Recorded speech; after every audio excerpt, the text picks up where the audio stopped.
simply because that is a stress coming from outside. In the book which I wrote, Opening the Door of the Heart, I made a very powerful quote in there.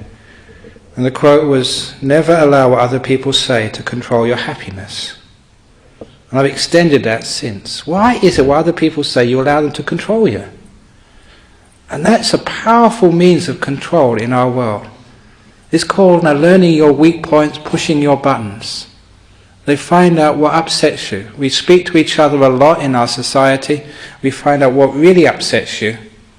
And once we see the reaction there, we can keep using that again and again and again. The weak spot of a human being. And that often happens in relationships or with friends. We tease each other. We know exactly how to harm and hurt the other person. And that especially happens in marriages, where you see people who've been married a long time, they say these snide remarks to each other again and again and again. And when you hear that so often, no wonder there's a divorce just coming soon. You hear that with so-called friends putting each other down. And why do we say such rotten words to each other? Because we want to control the other person.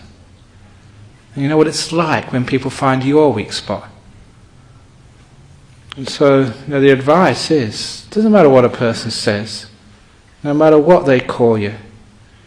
My favourite word of abuse now, because I read this in a book and I mentioned this I think in Malaysia a few weeks ago, was about a person who say, this is a curse from the Middle East. It said, "May the fleas of 1,000 camels infest your armpits."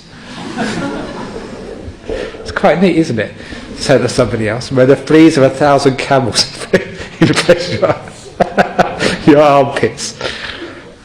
So when you go home today and you're upset at your husband or your wife, that's what you can call them next time. And you know you got it from Ajahn Brahm.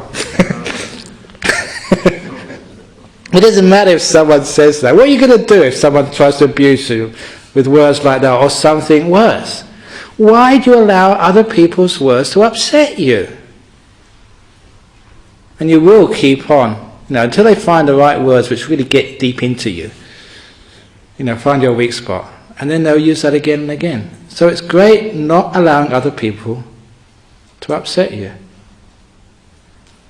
Quite often, in the early days here in Perth, people go around, so they see me dressed in these clothes and say, "You're wearing women's clothes, you're not a proper man, you're a girl, go and get a proper job, Hare Krishna," whatever else they say. Because it's great being a monk like this, because you're wearing funny clothes and you're tested out. But there's no reason to allow people to upset you. And so I have great fun, dressing in clothes like this.